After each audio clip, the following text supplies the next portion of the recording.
What's going on, everybody? Another episode of Verbal Garbage coming at you hot and live, fresh off a little burp from that buffalo chicken sandwich. And I gotta say, for those of you out there struggling with the lunch every day, you're getting in a monotonous stretch, and you're kind of getting sick of something. I've been eating these buffalo chicken sandwiches, Boar's Head to be exact, for better part of 2 years, 3 years now, and I don't get sick of it. And I really make them special, but so it's a real issue when people go to work every day and they're not sure what they're going to bring, or if you want to buy lunch every single day, which I know a lot of people that do that. But if you're like me and you're on the road, you're mobile, you're moving all the time, I think it's kind of essential to have your little lunchbox that I still get made fun of for this day for bringing around, because I don't just have lunch in there. I got breakfast, I got dessert, I got pens, I got Neosporin, I got chapstick, I got gum, I got coins, I got cash, I got cards. I'm just prepared. And these people that go around every day asking for this, asking for that, and they don't have stuff on them, like, shame, shame, shame on you.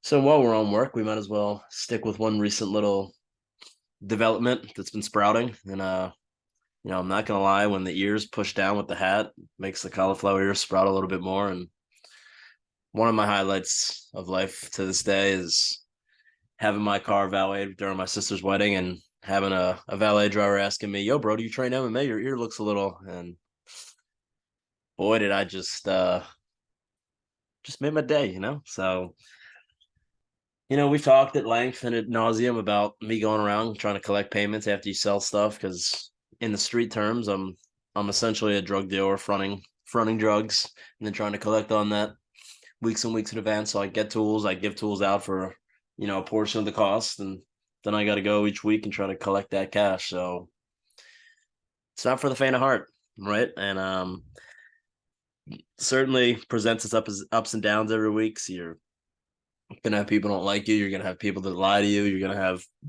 just a little bit of everything. So let me go on a quick pause break.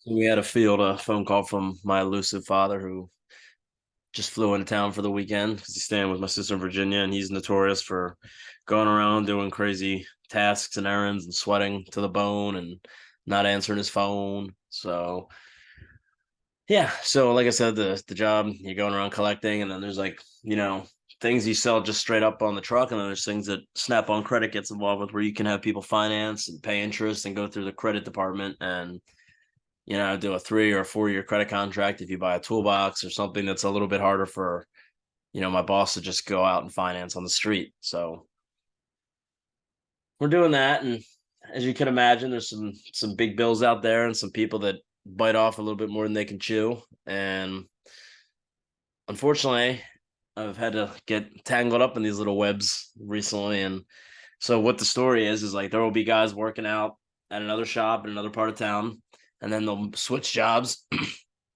like so many of them do, and switch a shop. And then we our trucks are assigned by routes. So if he's out of my territory, then I transfer to another dealer in town.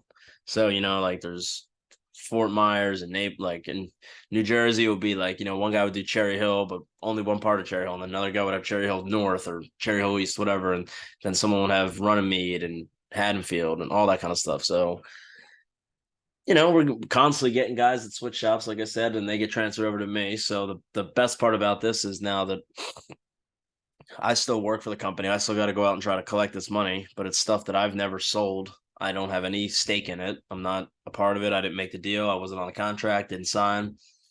But like I said, I work for the company, so I still have to collect on it. So as you can imagine, there's less than savory characters who are not exactly willing to give up their hard-earned cheddar, especially in this economy right now. But still got to go up. So one guy who I've been pretty friendly with over the months, he's definitely bit off a little bit more than he could chew. He's having trouble, every week, every month, paying on it. And you know, Snap-on's been talking to me about repossessing stuff, because once someone gets so far past due with their money, you kind of go in there, and whether it be a toolbox or tools in the toolbox or a combination of both, you kind of have to go and get what's deemed like a fair market value for the tools. And try to collect it. And some are agreed upon, some not so much. And this prospective one that I've been told about, not really going to go down very easily. So, I told the guy, hey man, you've really got to do your best over these next couple weeks because by the end of the month, if I don't see that nut that I'm trying to get, then we're gonna have to talk repossessing. And he just smiled and casually lifted up his shirt and just showed me his little piece on his hip and just said good luck. And now, granted, he was smiling, he was laughing, but I always say people that have nothing to lose are the people to be the most afraid of. And my boy's he's right on the cusp of having nothing to lose. So as you can imagine, I was a little nervous and a little skeptical about engaging in any of this stuff. So I spoke up my feelings and kind of made it known that I wasn't really trying to be a part of that. And we just talked about the characters I got to chase down. Well, do I have some interesting stuff for you guys? One of my customers is actually in the news, and we joked about it last week, seeing a guy who looked like one of my potential customers. But uh, we had a guy who's I don't think he's going to listen to the podcast, so I think we should be good. But let's do the old screen share. So I won't say the name, but I mean it's gonna be quite evident when we do it.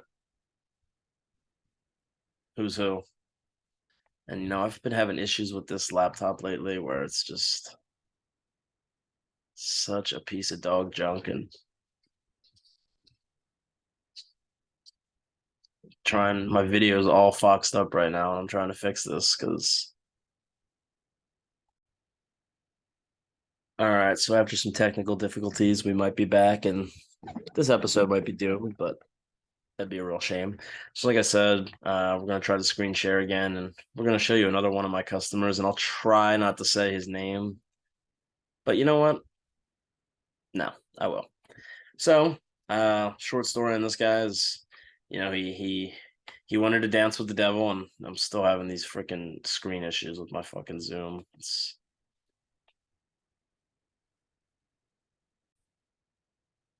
All right, we're just gonna go. All right, so kind of give you the background on this guy. He came into a shop that has a very high turnover rate. So a lot of guys will go in there for a few weeks, kind of quit, feel it, just not feeling it. So this guy was there, and right away, we bonded. He just seemed like a cool dude, and I'm always saying, I got a really good judge of character, and I sell to good people, and well, we're all entitled to our mistakes, and I might just have a few more than you guys recently as far as character judgment. I haven't quite been batting as high as I would like to as far as the percentage. So this gentleman has me duped. Working there for a few months, racking up quite a bill. Mysteriously, not there anymore. Texting him, he's got an injury. He's this. He's sick for 3 to 4 weeks. Then it turns into an injury, and he's the one calling me. So naturally, you have a good feel about it. You're like, all right, he's making contact. He has every right to make good on this payment. Not so much. He's been dodging me recently. We've been going back and forth, and nothing, ringing me around the rosy. Well, when I show up to his former place of work the other day, I went up to the one of the guys and I was like, "Man, I just can't believe it, dude. That guy seemed like a really good dude. I can't believe he tricked me." And he just laughed and said, "Good dude, huh?" Proceeds to pull up his phone with an article. And ladies and gentlemen, that's the article that we're looking at right now. Punta Gorda, Florida. Shoddy work, incomplete homes, and broken promises. That's what people who have spoken to Fox 4's Rachel Lloyd for months say they've gotten from Mark Southwick, the man behind Rhino Custom Homes. Also, a customer of Frank Bites who he owes roughly $1,348.91. But who's keeping track of that, right? Me. Well, Mark, you've been playing games, and I'm not airing your laundry. This is public information, and it's just sad because I watch a lot of American Greed, and you see all these kind of stories of people getting duped for this, duped for that, and you don't want to think it's real. So He was formally charged by Charlotte County Construction Industry Licensing Board the other day, and Thursday night he spoke at a hearing to determine his future as a contractor in the area. So he was a contractor at one point in time. It clearly went south. Rhinos migrate south, and then he went into the mechanical field. It was getting too big too fast. I went from small to 75 with houses a year. So really went from small, which is not a number, to 75 with houses a year. I couldn't do it, said Southwick. Southwick also put a lot to blame on his former business partner on the fact that his contractor's license was suspended for 2 months in 2019. Since I got my license back, oh, littered with typos. I met with Aaron and I'm paying liens. I'm getting houses done. I got rid of my partner. I closed my offices. So it's like, who do you believe? I've known this guy for a few months. He seemed like a decent dude, but clearly, he's going around. He's promising people construction renovation, and this is real, guys. This is one of my customers I was talking to, once a week for a pretty good period of time, and we're putting quotes together, we're putting orders together, we're really, we're getting excited about the commission check, and then yeah. But there's a lot of angry customers out there. This woman was on quote saying, "I'm one of the lucky ones. I only gave a $5,000 deposit, which I guess is nothing in comparison to some of these other people who, were planning on, having the retirement homes worked out and worked up into beautiful shape. And we got Mr. Rhino here, just empty promises. Um, the boards voted to suspend his ability to pick up any new building permits until he finishes the existing properties he's working on and pays the small $110,000 in liens that he owes. So you think there's any way before we get, on books for the 110 marquee, we can just take care of that a little 1100 and potentially could be a little bit less come this week because you left your toolbox open. I saw a few of my tools in there, so I think I'm gonna grab those on Thursday and kind of start getting back what's mine a little bit at a time. But we're not looking so pretty, and we've got guys that just they flake, they stop answering, and big learning part of this job is like letting people get away with a little bit more than they should in the beginning. Where a couple of the guys out there that owe me a good amount of money, it's a little bit more than I feel comfortable disclosing, but it's not for lack of effort, and it was all good intentions. So, tip of the hat to that one, to myself in my younger days for being an idiot and still being a dope to this day. So, yeah, it's just another depressing story where one of my customers just not only is cheating me, but he's cheating some more people. So, what are you gonna do, man?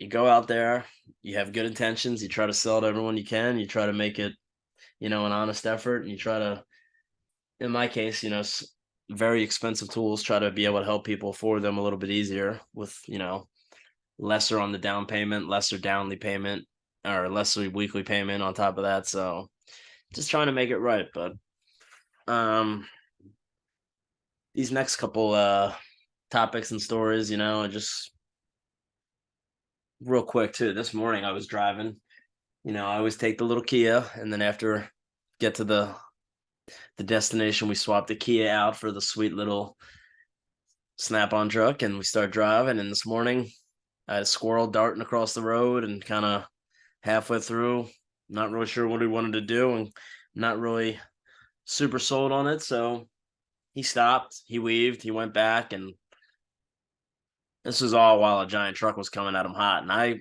didn't have time, to really think. And back in New Jersey, like when you see a squirrel like that, you literally, at least me, like we go out of our way to hit these squirrels. And we grew up, as we've covered at length on this podcast. My dad and squirrels did not quite see eye to eye on most things, and in turn, he raised two snipers. Me and the brother boy would be out back just waiting our turn for our fresh prey, and it's just insane to think of all the squirrel bodies that we've ran through in our lives that I've never even tasted squirrel. My grandfather used to dice them up and eat them a little bit, but just wasn't really on Fred's delicatessen list. So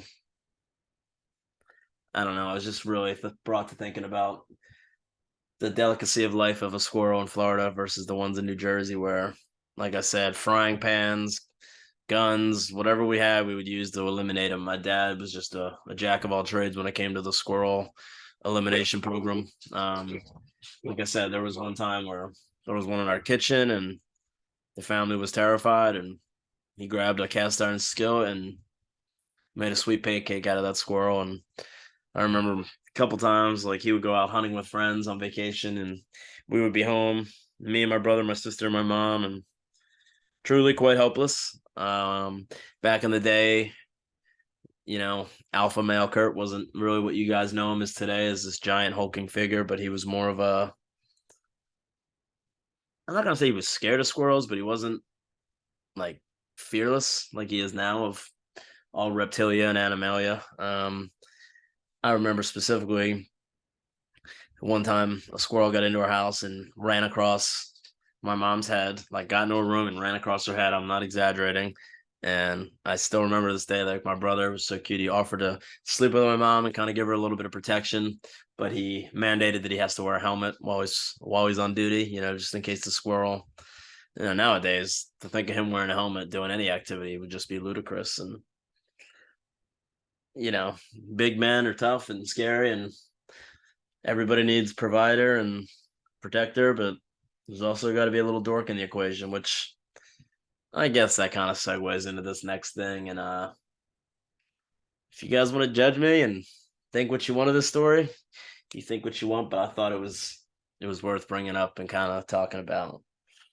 So, Friday I get done work early, my brother's off, and we just we decide golf is in the cards, right? And the universe, the way it works is just it's beyond me. So, like I'm getting held up. I thought I was going to be done much earlier. I end up getting done a little bit later than I thought. Still an early day because, like I said, Fridays are my early days, and even like today, took a couple of my Friday stops and moved them on to Monday.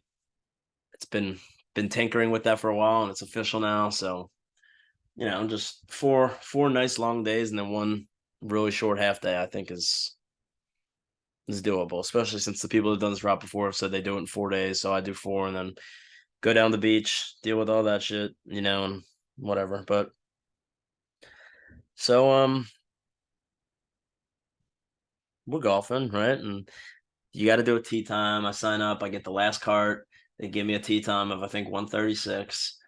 And my brother's shows up like right around time. So I got the cart. I paid for everything, by the way. Just provider, I might not protect, but I provide. But so we got the tee time. There's a twosome right in front of us, a twosome or a foursome right behind us, and even the guy from Massachusetts asked me like, "So what's the deal? Are you playing with them?" Or I was like, "No, my tee time is this." And he's like, "What did I do? Tee times 2 minutes apart here?" So we had 134, I think. The people before us had 132. We had 136. Whatever the case may be. Like I know me and my brother are beginners. We stink. I'm not hugely keen on the fact that you got at least 5 people watching you, especially on the opening tee when just come off my work truck, didn't get to go to the range, so I didn't have any practice swings, haven't played in 2 weeks. So we got the cobwebs, right? And the couple behind me, they're chilling, they're smoking stogies, they're smoking ciggies, we're just talking sports, having fun. And the couple in front of us has a Bengals bag. And naturally, just when I'm out, I'm just always trying to make people laugh. I say it all the time, whether it be at work, out doing fun shit, whatever it is. Jiu-jitsu, like I'm always trying to be the class clown, if you will. All right, so there's a twosome playing ahead of us. Me and my brother and I are getting ready to tee off, and they ask like as we're teeing, "Hey, you guys just want to play with us?" And I said sure, because every time I end up going golfing, I usually end up playing. Like there's been 2 times where I've played with a random solo who's joined me and a friend, and then there's times where I've gotten couples to join. And I don't know, I just think the more people, like it's just more fun, and you get to have a real good time. And like I said, we're really out here bearing our soul to the people of Verbal Garbage listening. So easy on the judgment here, but so just imagine the scenario, right? Okay, hold on, everybody. Another pause. So officially, every single member of my family has called me during this recording. My immediate family has called me during this recording of this podcast. So sorry, but I feel like these are signs to say stop the recording and don't go any further, but god damn it, we're going. So just let me paint the scenario for you guys, and you guys can kind of give me your thoughts and opinions, but I'm gonna go. So, like I said, we're playing with a twosome in front of us. Happens to be a male and a woman. You know how it is. Me, Kurt, and I are playing. We're in the cart together.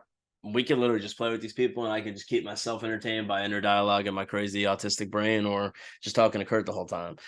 I'm kind of keeping to myself, but if I see a good shot, I'll shout somebody out. Like I'm just all about the good vibes and the peace and the harmony. So, we're playing the first hole and some banter, some dialogue, and just for clarity and some clarification here, the twosome is made up of a male and a woman. Um, we get to the second hole and the girl comes up, started asking my name, asked my brother's name, asked where we're from, where we live, all that kind of stuff. Just basic friendly conversation, just as I would do if I were the one engaging. Um, but then I got to ask, like, yeah, well, where do you live here year round? Or yeah, she does. Well, what about you? To the guy. No, I actually live in Chicago. I just got on a plane today. Okay. I'm just remarking on how amazing it must be to get off a plane and be playing golf a couple hours later, and not quite sure why he doesn't live here or why he's here, if it's a brother or what have you, but and it's very clear to the listeners, for anyone who knows me, I won't even call it zero game. I have like negative game. And when you're related to a stallion like Buck, Alpha Buck, Mr. Kurt, who's just strapping, he's got the looks, he's got the physique, he's got the cool, calm, collective demeanor.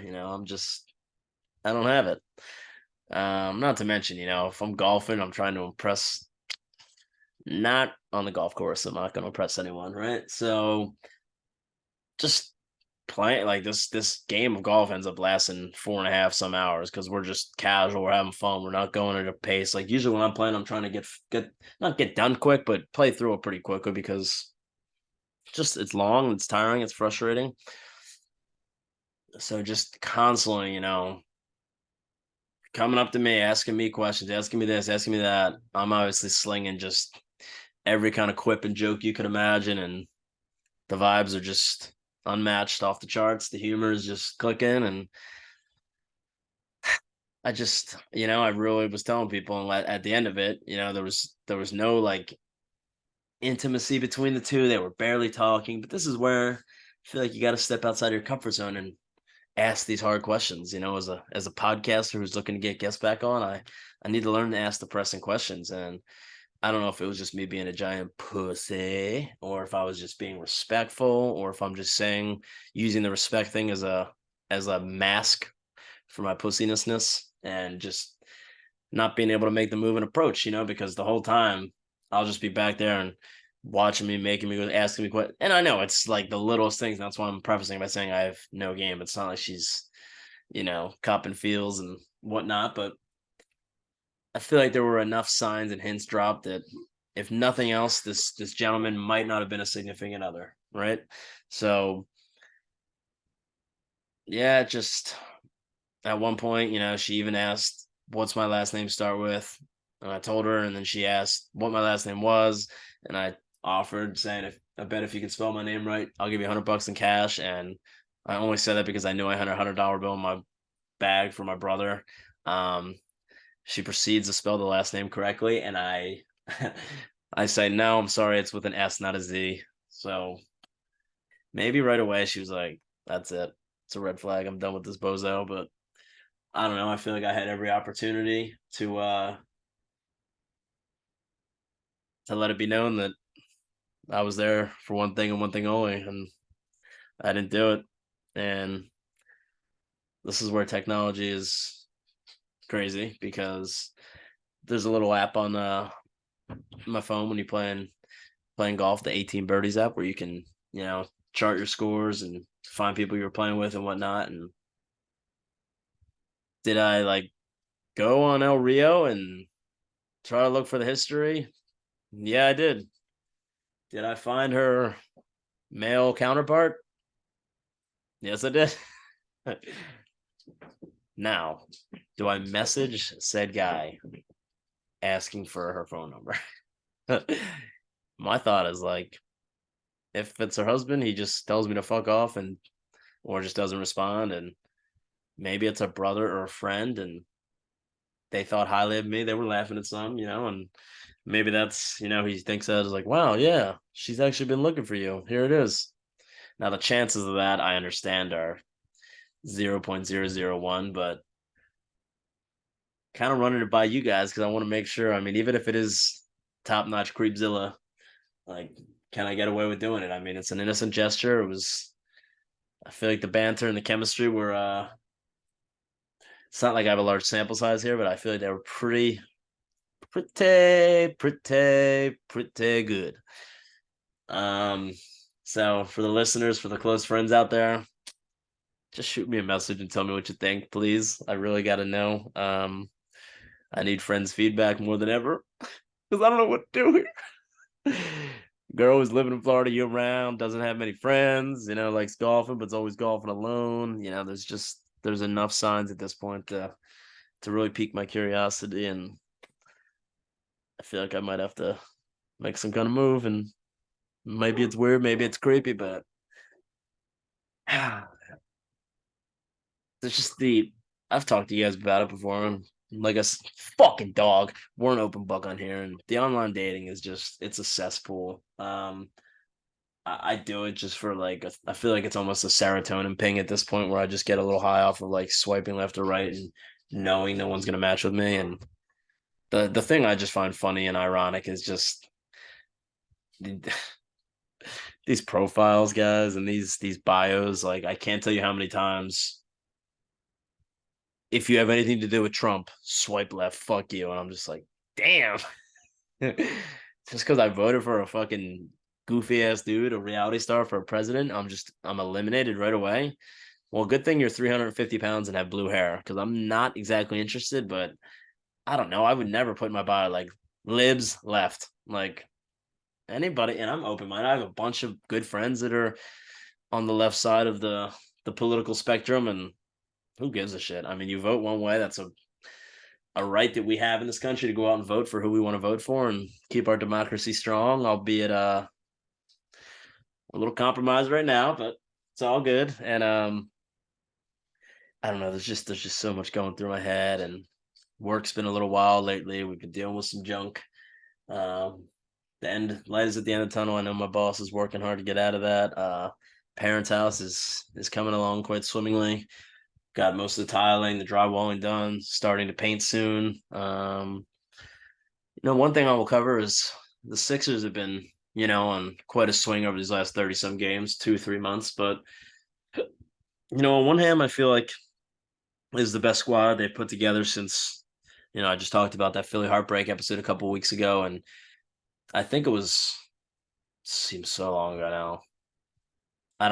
I was going to say 27, no way. Like the 2019, whatever season it was, when they had Jimmy Butler and Ben Simmons and Joel Embiid and JJ Redick. Like, they just that was, I thought, one of their best squads in a long time. And I truly think this team they have right now, despite some really troubling issues, Doc Rivers, team speed, a reliable bench. I mean, there's just so many little things. And the Celtics game the other night was, God fucking damn it, shut up! Celtics game the other night was really interesting because Sixers were playing well all game, I thought. Team speed definitely looked off, but Embiid was on fire. They just such a tough loss. But where I get a little concerned is Tatum and Brown didn't really do that much other than Tatum hitting a ridiculous game-winning shot. But I just struggle to think how we're going to end up getting past Milwaukee and Boston. A lot of chatter over the weekend was Joel Embiid is definitely better than Tatum.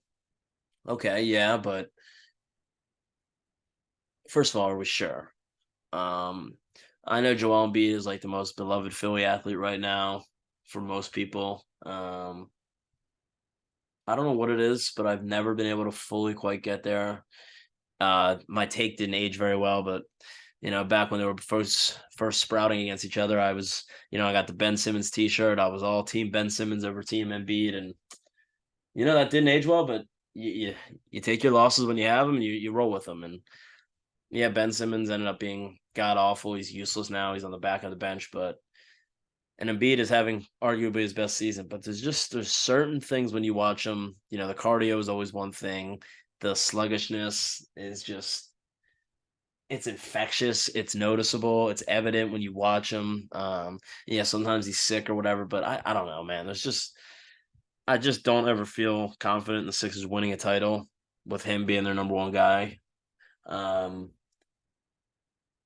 Listen, they've had plenty of opportunities over these last 10 years during the process era, where 10 years is a little generous. Let's call it 6, 7 years, where they've been trying to, intentionally be bad for all these years to get draft picks and stockpile. And what do they have to show for it? They have Joel Embiid, an on the cusp MVP player year in and year out, despite some early career struggles with injuries. I mean, we can go through the list of just how many picks they've blown, and the Markel Fultz is the one that comes right to mind right away because they could have had Jason Tatum and they could have had Tatum and Embiid together, but instead they have this wishy-washy assembly group of parts that do they mesh? I guess. I mean, Harden looks good.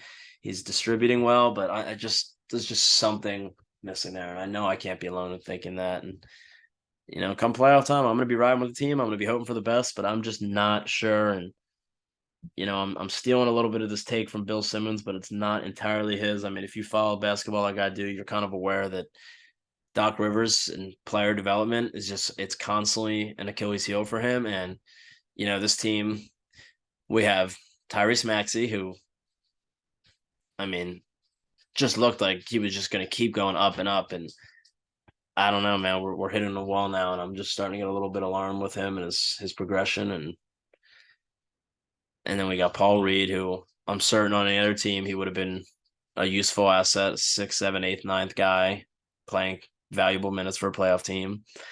We just traded away Thibault, who I'm certain could have been developed. His shot was getting better. His defense was incredible, extremely unique. Got a guy that can guard four positions easily, maybe five. And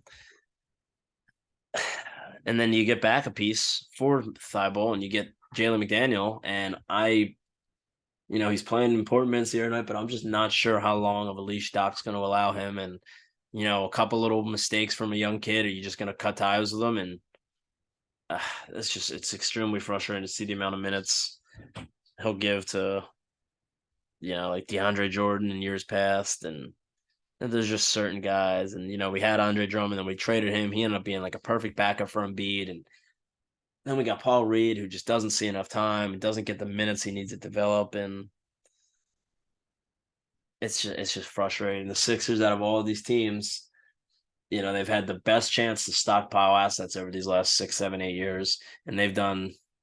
The Flyers don't really even merit for this conversation right now, unfortunately, because they clearly don't care. But I mean, the Sixers almost seem like they've actively tried to fuck this up because to have this happen organically the way they have, it's been a disaster. And I don't know how you could get much worse as far as bottoming out for 5 years and then trying to contend for the last 5 years and just being, I mean, man, were we ever close? I mean, the Toronto year, people were going to say we were close. I don't know, man. I just don't know. So it's frustrating time to be a Sixers fan. It's amazing that they're just getting done a really good stretch, and I'm still so skeptical about them. And then Phillies, he had spring training just starting recently, and yeah, I mean we had Castellanos hit a grand slam the other day. We're getting some guys playing earlier than I expected, to be honest. So just something to watch, something to really looking forward to with the Phillies season. Think they're going to be special this year. Getting back to the World Series is a huge task and a huge challenge, but I feel like they've only upgraded. Getting Trey Turner where he got on the other day and he stole a base right away. Like it's just very exciting to see what's going to happen with that. So other than that, I think I kind of covered what I want to cover for today. Appreciate you guys listening, and tune in next time for another episode of Verbal Garbage. Peace.